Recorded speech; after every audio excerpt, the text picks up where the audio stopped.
In this video lesson, we describe the origins and development of education, culture, and journalism in the colonies, describe the basic features of colonial politics, and indicate the key qualities of daily existence in the 18th century, including forms of socialization and recreation. The Great Awakening caused the first great cultural upheaval in the colonies. The Enlightenment was a competing phenomenon in the 18th century America, which caused a second upheaval. The Enlightenment was the product of great scientific and intellectual discoveries in Europe during the 17th century, and the ideas celebrated the power of human authority. It emphasized reason, scientific inquiry, natural laws, and a belief in reason to advance human knowledge and progress. The Enlightenment raised interest in learning, politics, and government, and weakened the power of traditional churches. The Enlightenment and the Great Awakening, together with the high value that colonists placed on education, led to the establishment of primary schools, secondary schools, new colleges, and universities. In New England, where education was especially valued, instructional quality and the time spent in school varied widely. Instruction often was interrupted by seasons and agricultural cycles.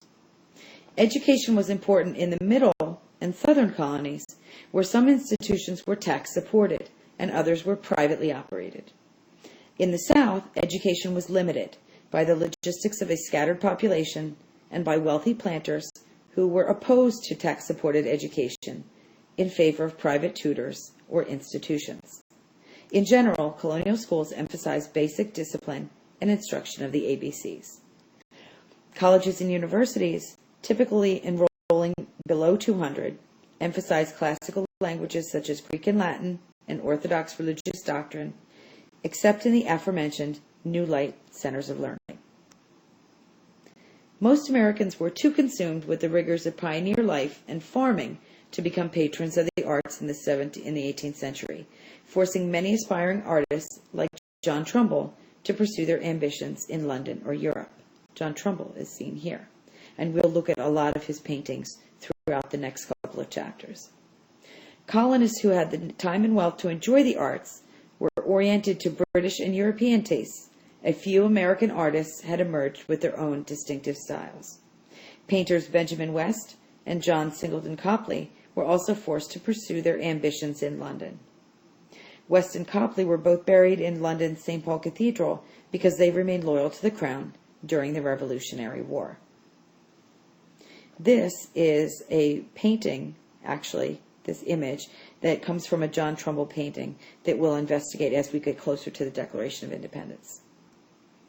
American artists faced difficulties finding subjects to sit for portraits because few had time for money or luxuries. Charles Willson Peale, an artist best known for portraits of George Washington, ran a museum, stuffed birds, and practiced dentistry to make ends meet. American architecture reflected English and European influences, with modifications to meet climate and religious conditions in the colonies. England's Georgian architecture was introduced around 1720, a style noted for red brick facades and pediment-topped windows and doorways. American literature, like art, was also not distinctive, with the exception of one poet, Phillis Wheatley. She was a slave brought to England, where she wrote a book of verse and other poetry, despite never receiving a formal education. Ben Franklin, best known for writing Poor Richard's Almanac, which is seen here, was also renowned for his inventions and scientific achievements. His almanac emphasized the virtues of thrift, morality, hard work, and common sense, and was filled with meaningful sayings by subscription in the colonies. Colonial newspapers were widely read and served a powerful function as mediums for airing colonial grievances and opposition to British control. Printed books were a luxury few could afford, and even fewer had time to read. However, a few private libraries did exist. The largest was owned by the Byrd family of Virginia. Ben Franklin established the first privately circulating library in Philadelphia. By 1776, there were approximately 50 public libraries, and book collections were supported. Approximately 40 colonial newspapers were in circulation before the American Revolutionary War. Some one-page weeklies, cranked out on hand, were operated by presses carrying news, editorials, and essays, and often lagged behind in actual events. In 1734 to 1735, John Peter Zenger's case advanced the concept of freedom of the press. This was a lawsuit that arose in New York, where Zenger, printer of the New York Weekly Journal, was charged with seditious libel for describing the colonial governor as corrupt. A distinguished Philadelphia lawyer named Andrew Hamilton, arguing for the defense, stated that Zenger had printed the truth, and his article dated January 28, 1733. Hamilton further argued that the very liberty of both exposing and opposing arbitrary power was at stake. The jury, ignoring the instructions of the Royal Chief Justice not to consider the truth or falselessness of Zenger's statements, returned a verdict of not guilty, a landmark decision for freedom of the press and democracy. This case helped establish the doctrine that true statements about political officials could not be prosecuted. This decision was ignored by other colonial judges and juries for some time afterwards because it was against English common law. Consequently, complete freedom of the press was unknown during the pre-Revolutionary War era. Typically, newspapers had to submit their copy to the governor for approval before publication. By 1775, 8 of Britain's North American colonies had royal governors appointed by the king. 3 of them, Maryland, Pennsylvania, and Delaware, were controlled by proprietors or owners who chose their governors, and 2, Connecticut and Rhode Island, elected governors under self-governing charters. Generally, governors appointed by the king were competent men, but some who were incompetent or corrupt politicians obtained their positions through influence. Lord Cornbury, governor of New York and New Jersey in 1702, proved to be a religious bigot, embezzler, grafter, spendthrift, and a fool.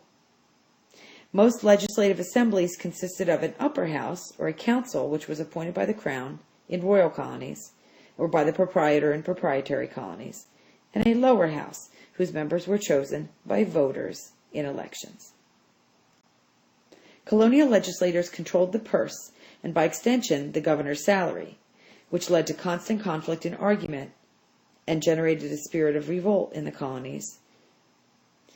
Through the power of the purse, colonial assemblies asserted their power and authority and learned to manipulate even the best governors. Colonial legislators typically approved taxes to cover the necessary expenses of colonial government, protecting a precious privilege of self-taxation. Parliament attempted to remedy this situation in 1767 by passing the townshend duties, which was legislation that created even more problems in the colonies. At the local level, New England settlements were governed through town meetings. In the South, by country governments, through a blending of the two in the middle colonies. New England town meetings were characterized by open discussion and open voting, and were the early creators of democratic self-government. By 1775, all of the colonies restricted voting based on property qualifications or religious affiliations. Tougher restrictions were placed on those who were seeking elective office. Consequently, by 1775, Britain's North American colonies were not true democracies in the social, economic, or political sense, but were more democratic than England and European countries during that period. Everyday life in the colonies was drab and tedious for most people, and labor was heavy and constant. Food was plentiful, though the diet could be coarse and monotonous.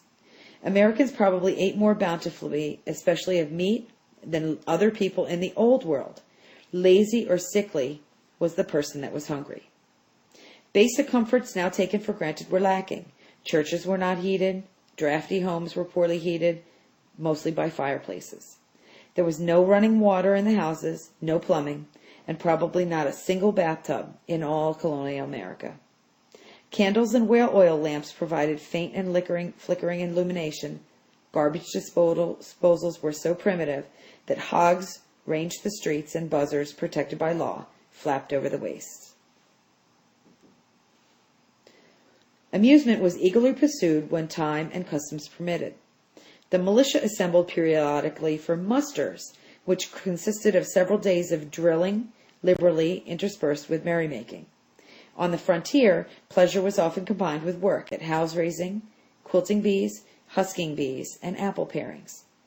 Funerals and weddings afforded opportunities for social gathering, which customarily involved the swilling of much liquor. Winter sports were common in the north, whereas in the south, card playing, horse racing, cockfighting, dancing, and fox hunting.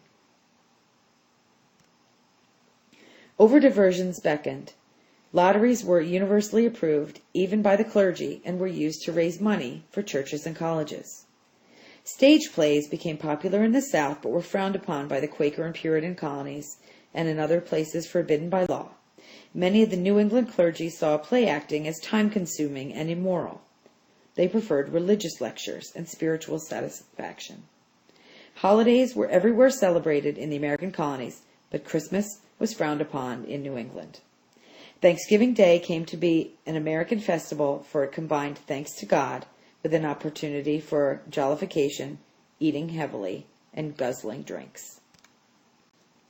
By the mid-18th century, Britain's several North American colonies, despite their differences, revealed some striking similarities. All were basically English in language and customs, Protestant in religion, compared to contemporary Europe. They all afforded to enterprising individuals unusual opportunities for social mobility, the ability to make your life better and increase your social status. But it was not a complete democracy, and they all possessed some measure of self-government. Communication and transportation among the colonies was improving. British North America by 1775 looked like a patchwork quilt, each part a little different, but stitched together by common origin, common ways of life, common beliefs in toleration, economic development, and they were somewhat self-ruled. Fatefully, all the colonies were also separated from their imperial authority by a vast ocean, some 3,000 miles wide. These simple facts of shared history, culture, and geography set the